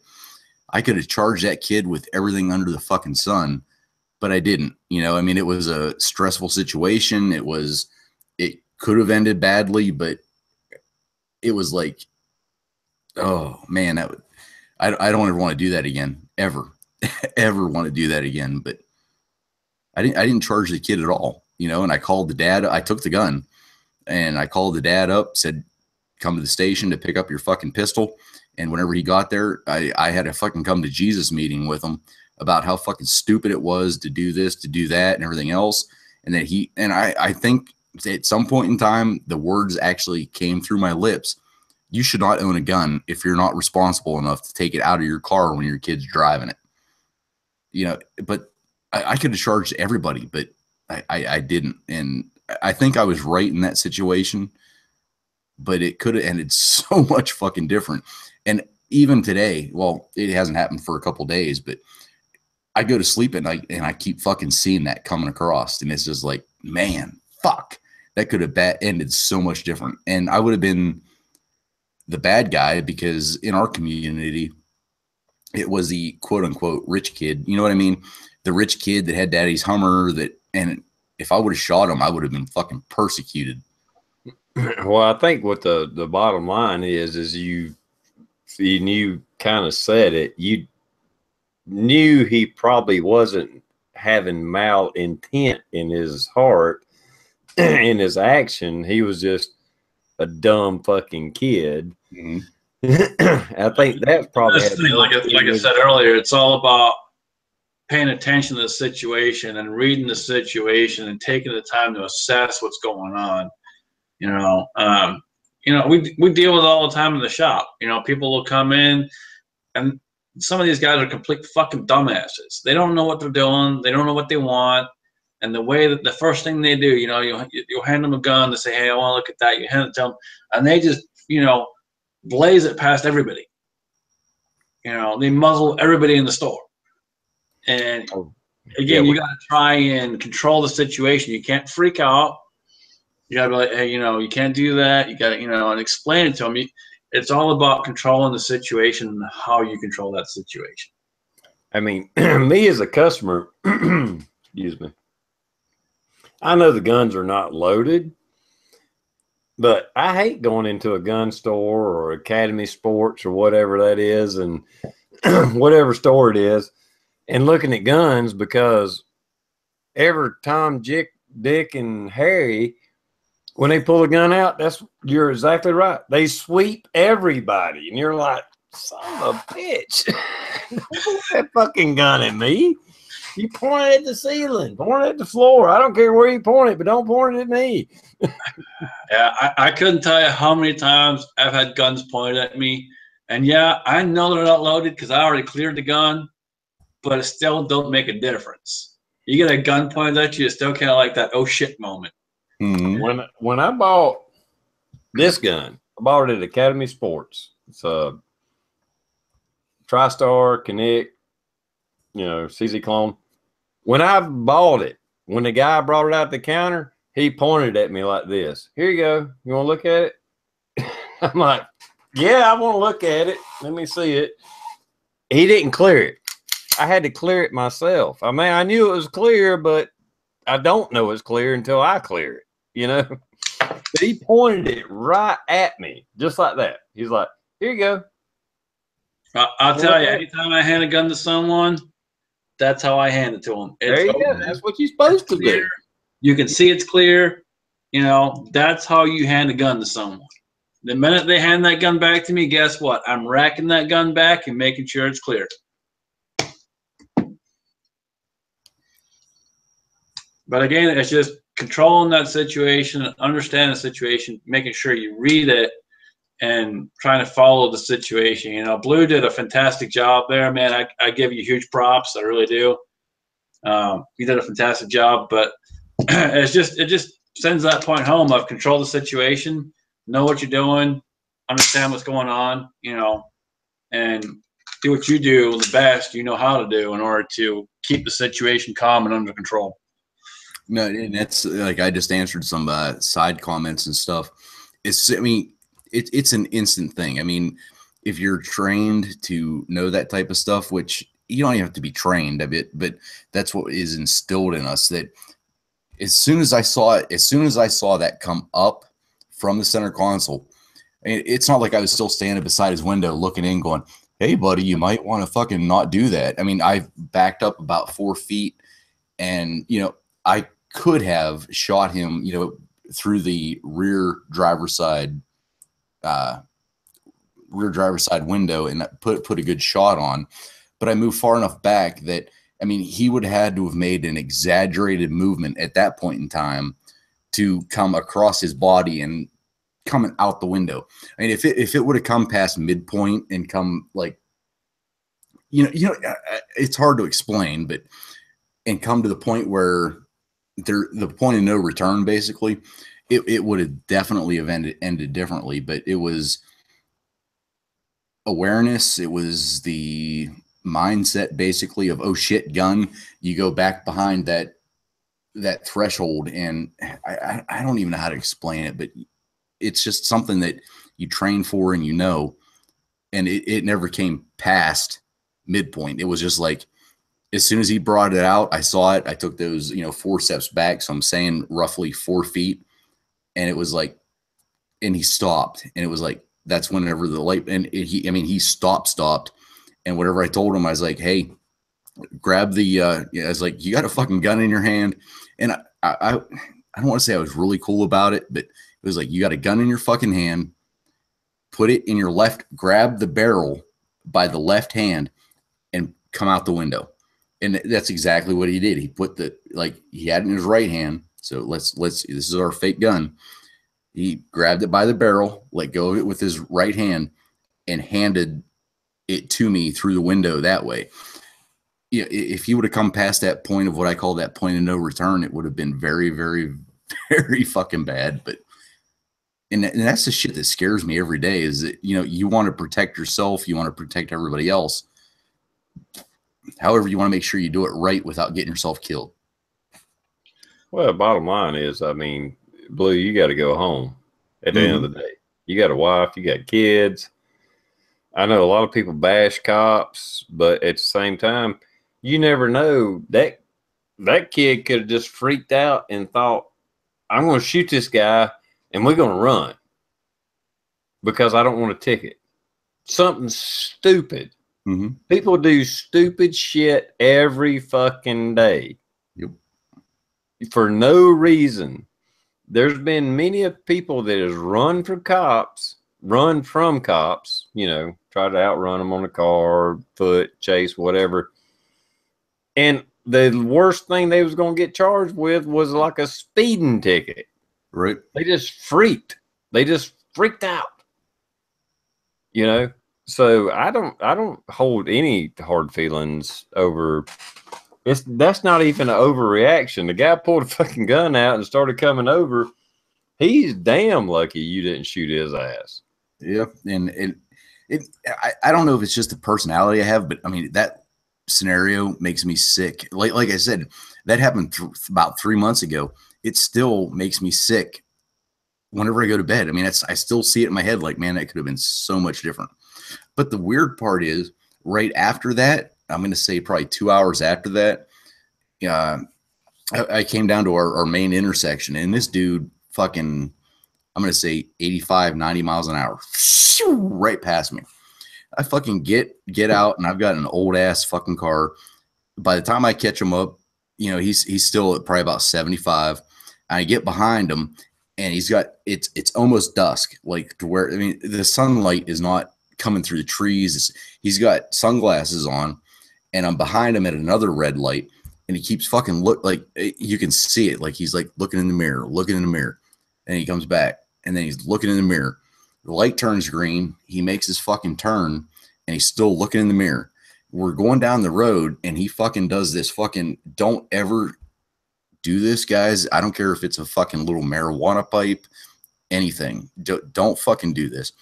I see him reaching and then going over toward the passenger side. I thought he was grabbing for something because I just went through what I just went through 2 hours ago. He's trying to hide his fucking marijuana pipe underneath the fucking passenger seat. And then he comes back up, and he's still fucking, he's I'll call it eyeball fucking me through the mirror. I hit the fucking lights. He pulls over, and I come out with the gun out. I come out with my gun out. Let me see your hands. Do this, do this, do this. He complied with everything, so everything was cool. But hiding a marijuana pipe ain't fucking worth me thinking that you're grabbing for a gun, because even though he had sunglasses on, anybody that's ever been in a road rage incident or anything else where you might have pissed the guy off in front of you, when you're getting eyeball fucked. And that's exactly what I felt. And dude, I felt so much more threatened with that situation than what I just dealt with, 2 to 3 hours prior. And it was like, man, it's just, don't fucking move around. Well, I know after talking to you on several of these chats in the past, I always took my wallet out. I had my damn driver's license, registration, all that shit ready, window rolled down. But now that so many states have concealed weapon permit laws and more people are carrying guns than used to, things have changed. Mm-hmm. And from talking to you, I'm sure they would see me reaching around. Oh, let me get this and let me get that and da da da. Yeah, it probably don't look cool from behind. 10 years ago, that was fine. Not today. Yep. I'd rather just go ahead and have my hands on the steering wheel. And how you doing, officer? And like I said earlier, that's kind of what I do is I'll roll the window down. I'll put my hands up and I'll wait for him to give me instructions. You know, yes, I have a gun. Yes, I have a permit. My wallet's in my left pocket. My registration's over there. There's no gun in there. The gun's on my hip. It's on my right hip. And just, you know, wait for him to give me instructions, or her, whoever it may be. You know, but that's the best way to do it, is just, you know, go slow and let them know what's going on, you know, and follow their instruction.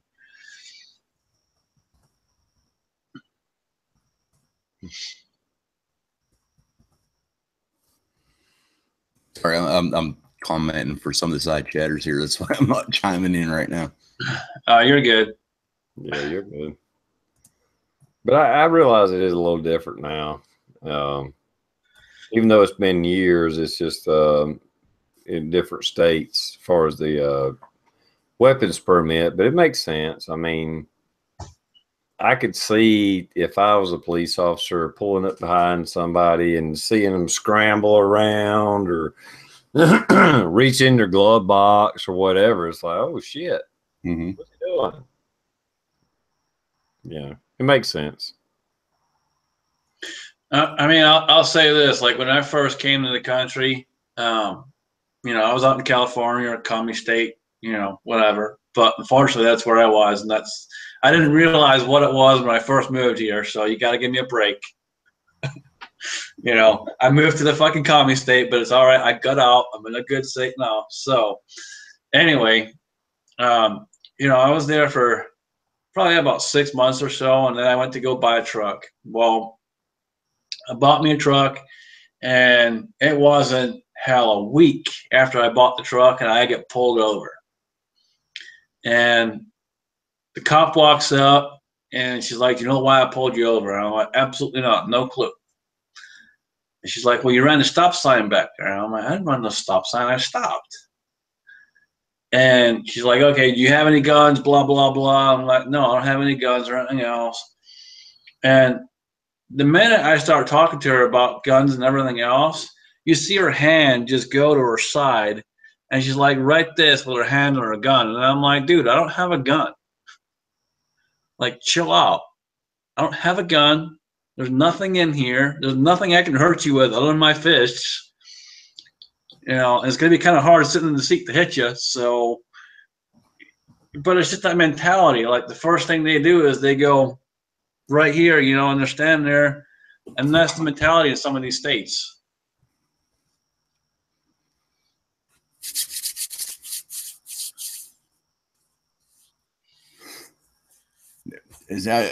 I walked away there for a second, so I didn't hear what you guys are talking about. But some people in the side chat, they're like, you know, do you roll down all the windows? Do you do this if you're getting stopped?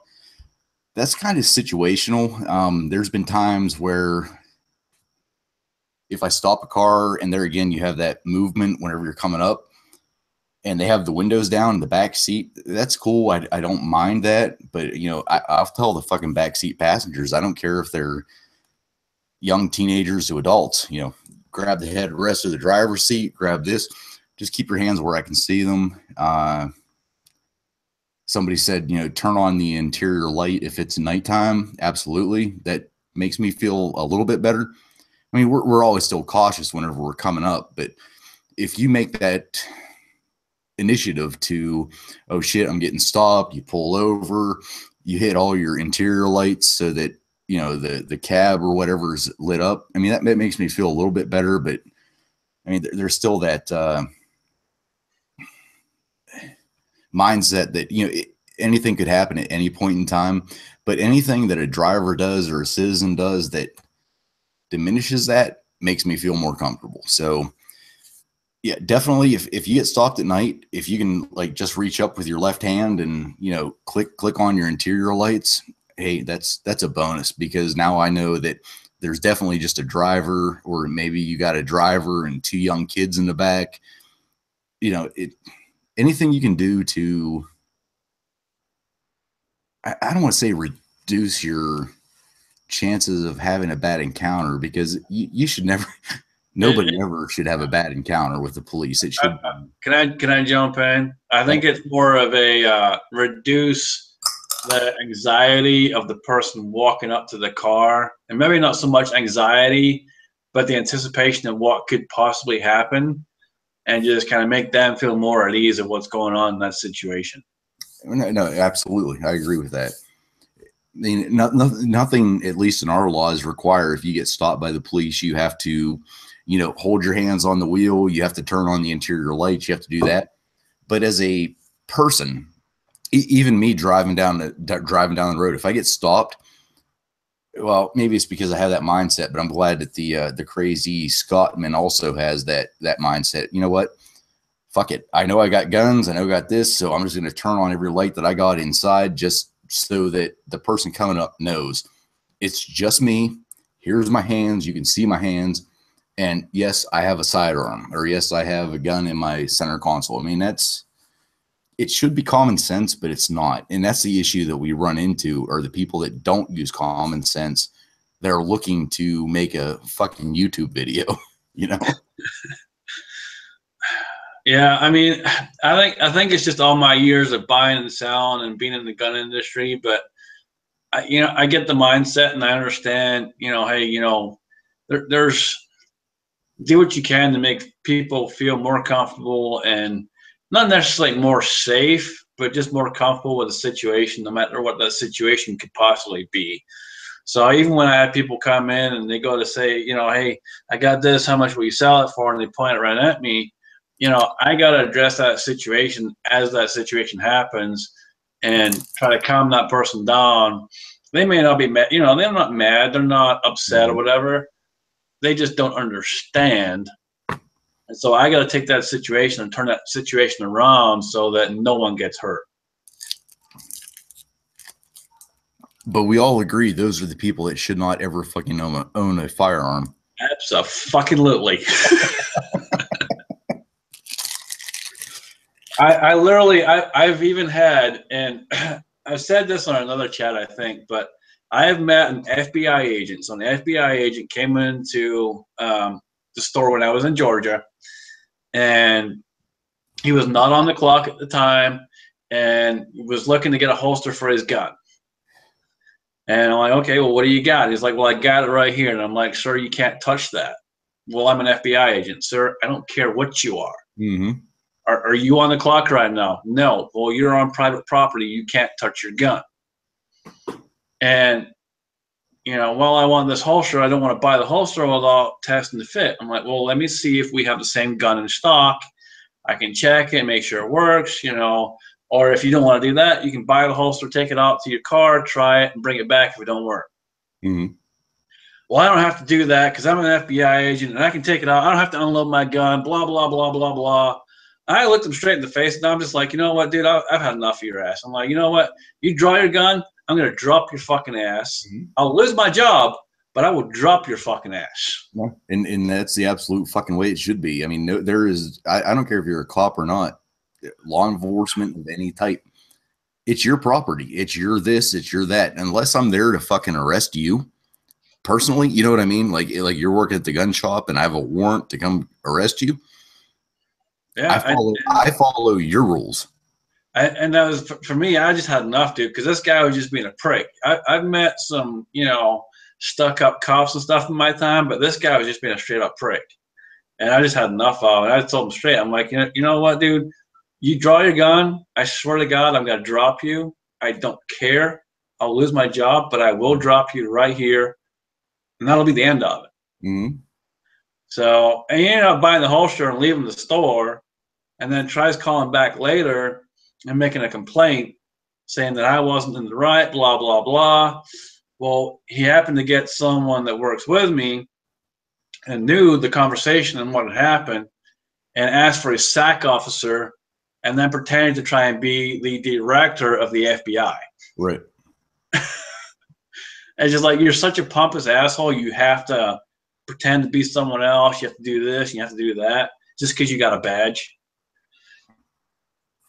And those people that you're speaking of right now, those are the people that I fucking despise.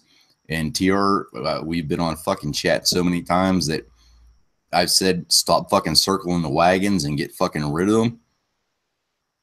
That shit irritates the fuck out of me. Yeah, and it puts a bad name on you guys. You know, It does. that's the problem. It puts a bad name on good people, good cops, and good people that are serving the country. You know, it puts a bad name out there because these guys walk in, act like complete jackasses just because they got a badge and think they own the fucking place when they don't. Mm-hmm. Well, and it's well, the story we was talking about earlier with that Somali immigrant shot the Australian woman or whatever. You know, it's such a isolated and rare event, but it's enough ammunition that, and I see it all the time. Oh, look, this cop shot this guy, then it was unjustified. You're right. He did. He should go to jail. And a lot of times they do.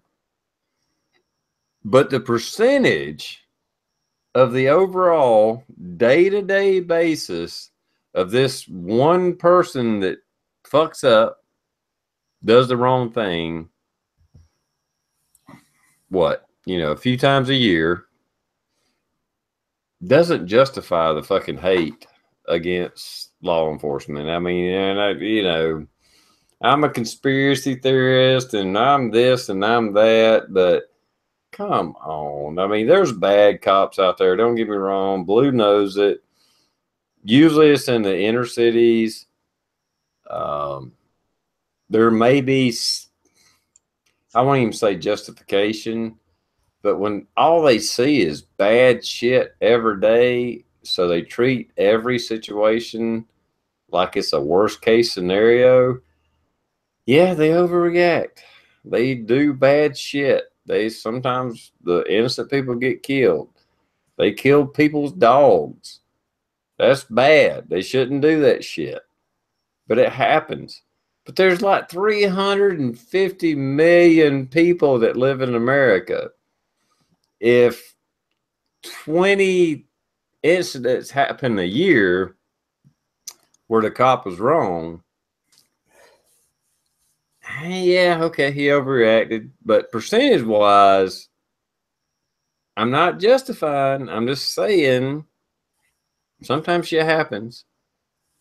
They were unexperienced. Not everybody has the right mindset to handle every situation. And I don't know. I don't even know where I'm fucking going with this now. But I'm just saying, I don't see enough bad cop stories to hate all fucking cops. I just don't see that.